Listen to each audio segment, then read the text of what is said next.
গল্পের শুরুতেই আমরা পরিচিত হই হান নামের এক সহজ সরল মানুষকে দিয়ে। মানসিকভাবে তিনি অন্য সবার মতো স্বাভাবিক নয়, এমনকি টিভিতে সাপ দেখলেও ভয়ে কেঁপে ওঠে। কিন্তু এদিকে তার ছোট্ট মেয়ে বাও বাবার এই দুর্বলতা অনেক ভালো করেই জানে, আর এজন্য সে সবসময় বাবাকে আগলে রাখে। নিজের হাতে জামায় সেলাই করা ছোট্ট ফুল দেখিয়ে বাবাকে হাসানোর চেষ্টা করে, আর এতেই যেন হানের মুখে আবারও হাসি ফিরে আসে।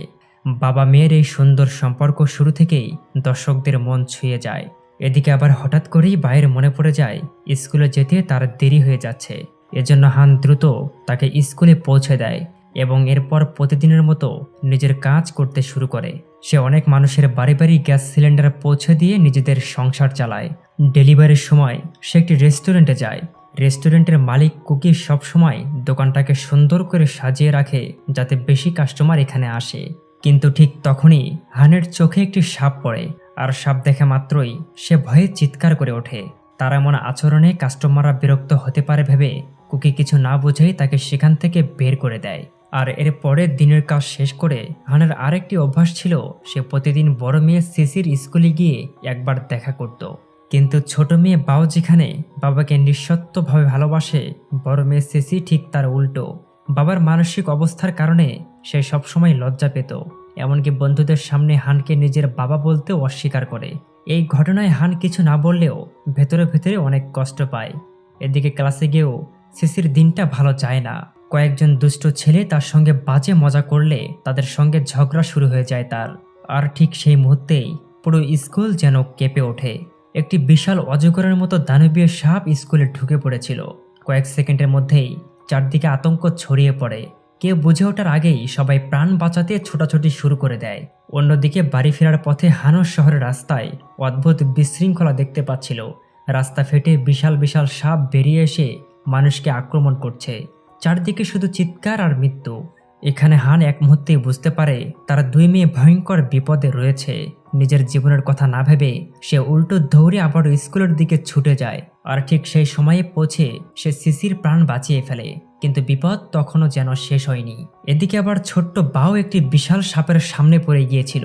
সবাই যখন প্রাণ বাঁচাতে এদিকে ওদিকে ছুটছে, তখন বায়ের চোখে পড়ে একটি ছোট সবুজ টিকটিকি। ভিড়ের মধ্যে সেটি পিষে মারা যাচ্ছিল। তবে আগে থেকেই বায়ের মন অনেক উদার, সে সেটিকে তুলে নিজের ব্যাগে লুকিয়ে নেয়। এরপর হান দুই মেয়েকে নিয়ে নিরাপদ আশ্রয়ের খোঁজে দৌড়াতে শুরু করে। কিন্তু দুর্ভাগ্যবশত তারা একটি বড় ডাস্টবিনের পেছনে আটকে পড়ে যায়। আর ঠিক তখনই পুলিশ এসে দানব সাপটির উপর গুলি চালাতে শুরু করে। এই বিশৃঙ্খলার মাঝেই এক বৃদ্ধ লোক তাদের দেখতে পায়।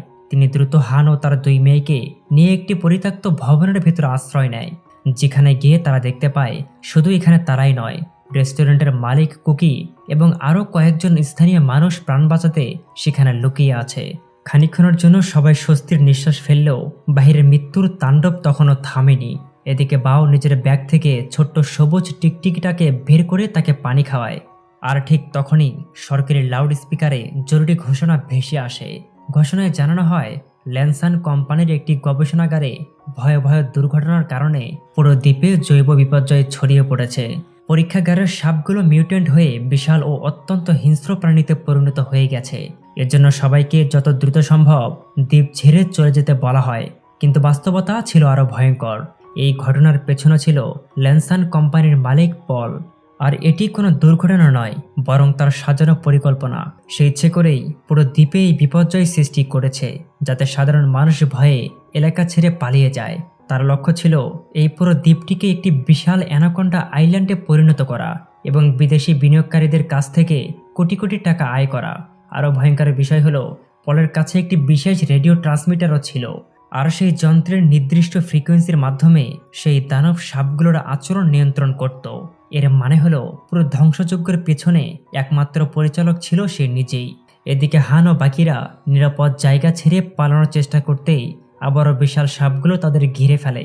সিসি, কুকি আর কয়েকজন দৌড়ে একটি ভবনের ভেতরে ঢুকে পড়লেও হান ও ছোট্ট বাও বাহিরে আটকে যায়। আর ঠিক তখনই স্বার্থপর শামসুল নিজের প্রাণ বাঁচাতে ভেতর থেকে দরজা বন্ধ করে দেয়। সে হান আর বাওকে মৃত্যুর মুখে ফেলে রাখতে একটু দ্বিধা করেনি। এদিকে আবার সিসি কাঁদতে কাঁদতে দরজা খুলে দিতে অনুরোধ করলেও শামসুল কোনো কথা শুনে না। বরং সে হুমকি দেয় বেশি কথা বললে সিসিকেও বাইরে ফেলে দেওয়া হবে। আর ঠিক সেই সংকটময় মুহূর্তে বায়োর বুদ্ধির কারণে বিশাল সাপটি খানিকক্ষণের জন্য অন্যদিকে চলে যায় এবং দুটি গাড়ির মাঝখানে আটকে পড়ে। এই সুযোগ হাতছাড়া না করে বৃদ্ধ লোকটি দরজা খুলে দ্রুত হান ও বাওকে ভেতরে টেনে নেয়। সবাই তখন বুঝতে পারে তারা আপাতত বেঁচে গেলেও আসল লড়াই তখনও শুরুই হয়নি। পরিস্থিতি কিছুটা শান্ত হতেই সবাই পুলিশ বা দ্বীপের বাহিরে কারোর সঙ্গে যোগাযোগ করার চেষ্টা করছিল, কিন্তু অনেক দ্রুতই তারা বুঝতে পারে পুরো দ্বীপের যোগাযোগ ব্যবস্থা ধ্বংস হয়ে গেছে। ফোন নেটওয়ার্ক কিছুই কাজ করছে না। এখন তাদের একমাত্র ভরসা কোনো উদ্ধারকারী দল যদি এসে পৌঁছায় তাহলে হয়তো তারা বাঁচতে পারবে।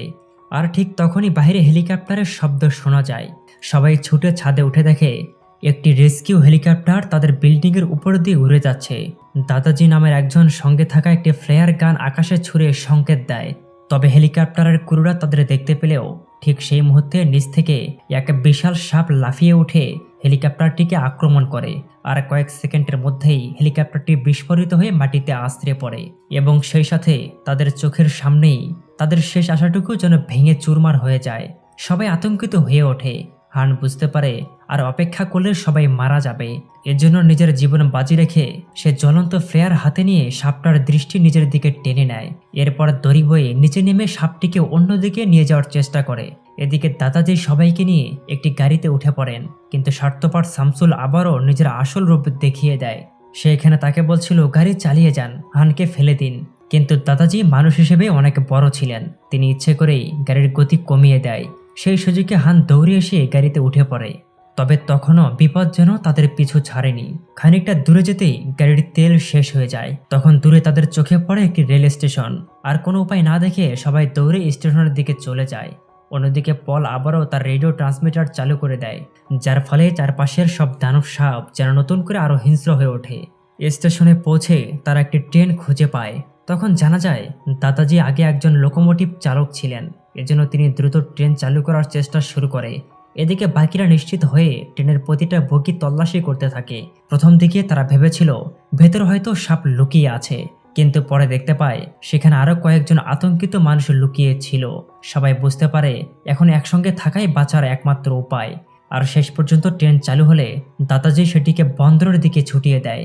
আর ঠিক তখনই বাও নিজের ব্যাগ থেকে সেই ছোট্ট সবুজ টিকটিকিটাকে বের করে দাদাজিকে দেখায়। দাদাজি সেটা দেখে অবাক হয়ে যায়। মাত্র কয়েক ঘন্টার মধ্যেই টিকটিকিটির আকার আগের তুলনায় প্রায় দ্বিগুণ হয়ে গেছে।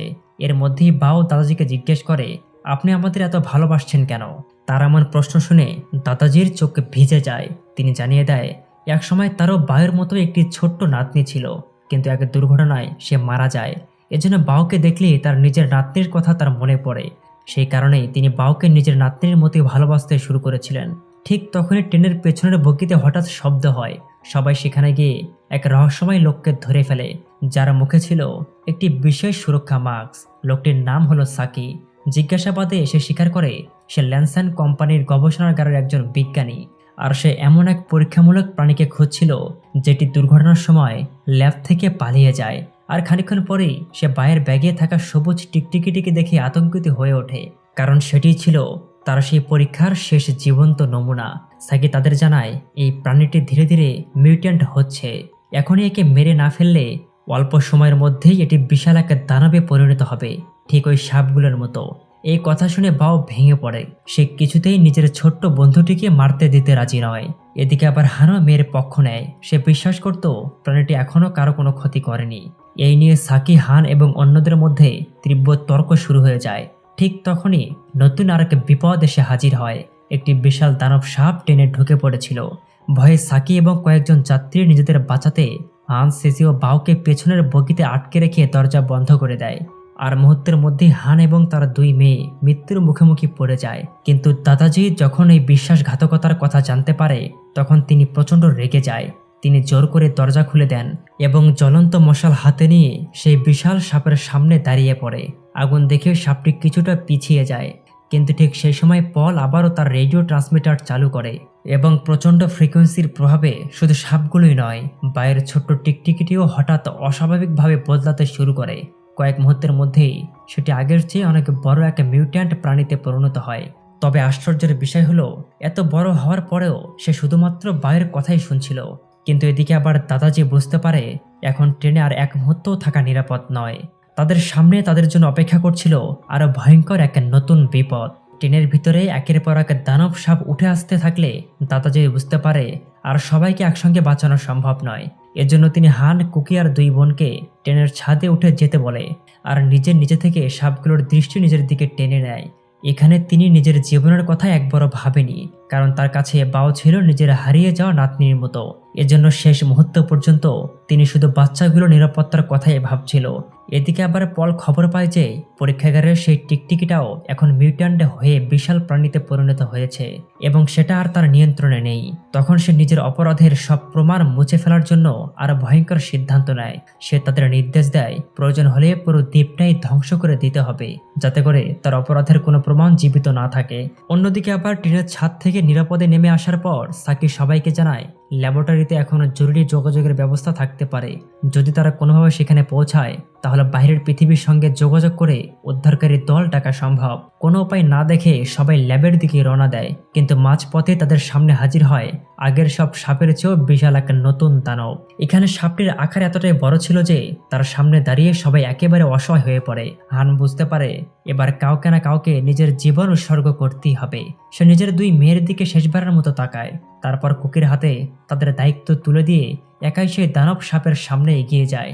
এখানে সে সাপটির দৃষ্টি নিজের দিকে টেনে নিয়ে হান সবাইকে পালানোর সুযোগ করে দেয়। এদিকে কুকি, বাও, সিসি আর সাকি নিরাপদের সামনে এগিয়ে যায়। এর খানিকক্ষণ পর হঠাৎ করে ট্রেনে প্রচণ্ড বিস্ফোরণ ঘটে। সবাই ধরে নেয় হান হয়তো আর বেঁচে নেই, কিন্তু কয়েক মুহূর্ত পর ধোঁয়ার ভেতর থেকে রক্তাক্ত অবস্থায় হানকে বেরিয়ে আসতে দেখে সবাই অবাক হয়ে যায়।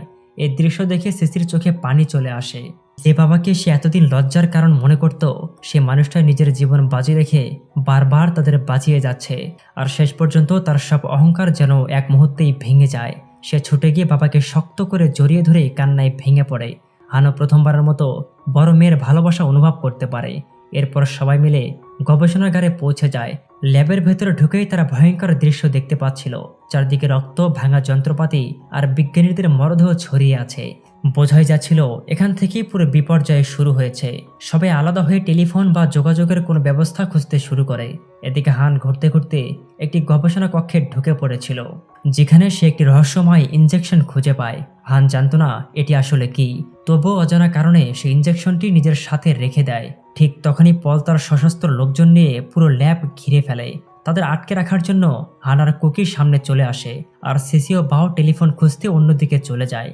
অনেক খোঁজার পর তারা অবশেষে একটি কাজ করার মতো ফোন খুঁজে পায়, কিন্তু ফোনের ঠিক নিচেই সুইচের পাশেই বসেছিল আরেকটি বিষাক্ত সাপ। হঠাৎ করে শব্দ হতেই সাপটি তাদের উপর ঝাঁপিয়ে পড়ে। সেসি প্রাণপণ চেষ্টা করে সাপটিকে আটকে রাখে, আর সেই সুযোগে বাও ফোন চালু করে পুলিশের সঙ্গে যোগাযোগ করতে সক্ষম হয়। অন্যদিকে পলের লোকেরা হানকে ঘিরে ধরে নির্বিচারে গুলি চালাতে শুরু করে। একটি গুলি হানের শরীরে গিয়ে লাগে। মুহূর্তের মধ্যেই সে মাটিতে লুটিয়ে পড়েছিল। নিজের মৃত্যুকে অনেক কাছে দেখে তারা মনে পড়ে সে রহস্যময় ইনজেকশনের কথা। বাঁচার আর কোনো উপায় না দেখে সে নিজের জীবনের সবচেয়ে বড় ঝুঁকি নিয়ে ইনজেকশনটি নিজের শরীরে প্রবেশ করিয়ে দেয়। আর কয়েক সেকেন্ডের মধ্যেই তার শরীরে অস্বাভাবিক পরিবর্তন শুরু হয়। তার শক্তি কয়েকগুণ বেড়ে যায়। হান যেন এক দানবে পরিণত হয়ে গেছে। সে একাই পলের সশস্ত্র লোকদের পরাস্ত করতে সক্ষম হয়। এমনকি পলও ভয়ে কাঁপতে শুরু করে। কিন্তু এই শক্তির বিনিময়ে হানকে ভয়ঙ্কর মূল্য দিতে হচ্ছিল। ধীরে ধীরে সেই সিরাম তার মানবিক চেতনা কেড়ে নিচ্ছিল। হান ভালো করেই বুঝতে পারে আর খানিকক্ষণ পর হয়তো সে নিজেও এক নিয়ন্ত্রণহীন দানবে পরিণত হবে। এজন্য সে তার শেষ শক্তিটুকু দিয়ে কুকিকে চিৎকার করে বলে, বাচ্চাদের নিয়ে এখন এখান থেকে চলে যাও। এরপর তারা পুরনো কাপড় জোড়া লাগিয়ে একটি লম্বা দড়ি বানায় এবং নিজের জীবন বাজি রেখে বাও, সিসি ও কুকিকে জানালা দিয়ে নিরাপদে নামিয়ে দেয়। কিন্তু নিচে নেমেই তারা বুঝতে পারে সবচেয়ে ভয়ঙ্কর লড়াই এখনো বাকি। হান জানালা দিয়ে কুকি, সিসি আর বাওকে নিরাপদে নিচে নামিয়ে দেয়, কিন্তু তারা মাটিতে নামার সঙ্গে সঙ্গেই তাদের সামনে হাজির হয় আগের সব দানবের চেয়েও বিশাল এক অজগর। তার বিশাল শরীর আর গর্জনে পুরো এলাকা কেঁপে ওঠে। ঠিক তখনই রক্তাক্ত অবস্থায় পল সেখানে পৌঁছায়। শেষ চেষ্টা হিসেবে সে আবারও নিজের রেডিও ট্রান্সমিটার চালু করে, যেন বিশাল সাপটি তার নিয়ন্ত্রণে এনে হানদের মেরে ফেলা যায়। কিন্তু এবার তার পরিকল্পনা পুরোপুরি ব্যর্থ, কারণ এতক্ষণে সেই দানব সাপ আর কারো নিয়ন্ত্রণে ছিল না। বরং সে ঘুরে দাঁড়িয়ে পল আর তার সহকর্মীদের উপরই ঝাঁপিয়ে পড়ে। আর নিজের তৈরি বিপর্যয়ের শিকার হয়ে এভাবেই পলের করুণ পরিণতি ঘটে। কিন্তু বিপদ তখনও যেন শেষ হয়নি। ঠিক সেই সময় বায়ের ছোট্ট সবুজ টিকটিকি, যেটি এখন বিশাল মিউট্যান্ট প্রাণীতে পরিণত হয়েছে, সে তাদের সামনে এসে দাঁড়ায়। নিজের প্রিয় মালিককে বাঁচানোর জন্য সে দানব অজগরটির সঙ্গে লড়াই করতে শুরু করে। দুই বিশাল প্রাণীর সংঘর্ষে পুরো এলাকা কেঁপে ওঠে। প্রথমে অজগরটি অনেক শক্তিশালী প্রমাণিত হলেও সে টিকটিকিটাকে আছাড় মেরে দূরে সরে ফেলে দেয়। সবাই মনে মনে চিন্তা করে হয়তো এবার সবকিছুই শেষ। কিন্তু ঠিক তখনই সিসির চোখে পড়ে ল্যাবের একটি ফ্লেম থ্রোয়ার। সে এক মুহূর্ত দেরি না করে সেটি তুলে নিয়ে দানব সাপটির দিকে আগুন ছুড়ে দেয়। আগুনের তাপে অজগরটি কিছুটা পিছিয়ে যায়, আর এই সুযোগটাই কাজে লাগায় বায়ুর সেই টিকটিকি। সে শেষ শক্তি দিয়ে লাফিয়ে উঠে দানব সাপটির গলায় ভয়ঙ্কর আঘাত করে। আর কয়েক মুহূর্তের লড়াইয়ের পর শেষ পর্যন্ত বিশাল অজগরটি মাটিতে লুটিয়ে পড়েছিল। আর শেষ পর্যন্ত তাদের দ্বীপ জুড়ে ছড়িয়ে পড়া এই দুঃস্বপ্নের সমাপ্তি ঘটে। তবে এই বিশাল যুদ্ধে টিকটিকিটিও গুরুতর আহত হয়েছিল। তবুও সে বায়ুর কাছে গিয়ে শান্তভাবে বসে পড়ে। এত বড় মিউট্যান্ট হয়ে গেলেও সে তার ছোট্ট মালিককে এক মুহূর্তের জন্য ভুলে যায়নি। আর এর খানিকক্ষণ পর উদ্ধারকারী বাহিনী সেখানে পৌঁছায়। তারা পুরো গবেষণাগারটি ধ্বংস করে দেয়। এভাবে কয়েকদিন পার হয়ে গেলে বেঁচে যাওয়া মানুষজন আবার নতুন করে নিজেদের জীবন গুছিয়ে নেয়। এদিকে আবার সিসিও পুরোপুরি বদলে গিয়েছিল। যে মেয়ে একসময় বাবাকে নিজের পরিচয় দিতে লজ্জা পেত, সে এখন সেই বাবাকে নিয়েই নিজেই সবচেয়ে বেশি গর্ব করে। সে ভালো করেই বুঝতে পেরেছে একজন মানুষের আসল পরিচয় তার চেহারা বা মানসিক অবস্থার নয়, বরং তার ভালোবাসা এবং ত্যাগে। এবং অন্যদিকে সবাই ভেবেছিল দাদাজি হয়তো আর বেঁচে নেই, কিন্তু শেষ মুহূর্তে দেখা যায় তিনিও অলৌকিকভাবে প্রাণে বেঁচে গেছেন। এই খবর শুনে বাও ছুটে গিয়ে তাকে জড়িয়ে ধরে, আর দাদাজির চোখ আনন্দে ভিজে যায়। তবে এর চেয়েও সবচেয়ে বড় চমক ছিল হানকে নিয়ে। যে সিরামটি সে নিজের শরীরে ইনজেক্ট করেছিল সেটি তাকে দানবে পরিণত করেনি, বরং দীর্ঘদিন ধরে যে মানসিক সমস্যায় সে ভুগছিল সেটি সম্পূর্ণ এখন সেরে গেছে। আর প্রথমবারের মতো হান স্বাভাবিক একজন মানুষের মতো চিন্তা করতে শুরু করে, কথা বলতে এবং নিজের অনুভূতি প্রকাশও করতে সে পারে। আর শেষ পর্যন্ত পুরো পরিবার একসঙ্গে নতুন জীবনের পথে হাঁটতে শুরু করে দেয়। আর এভাবেই শেষ হয় এই রোমাঞ্চকর সারভাইভাল গল্পটি।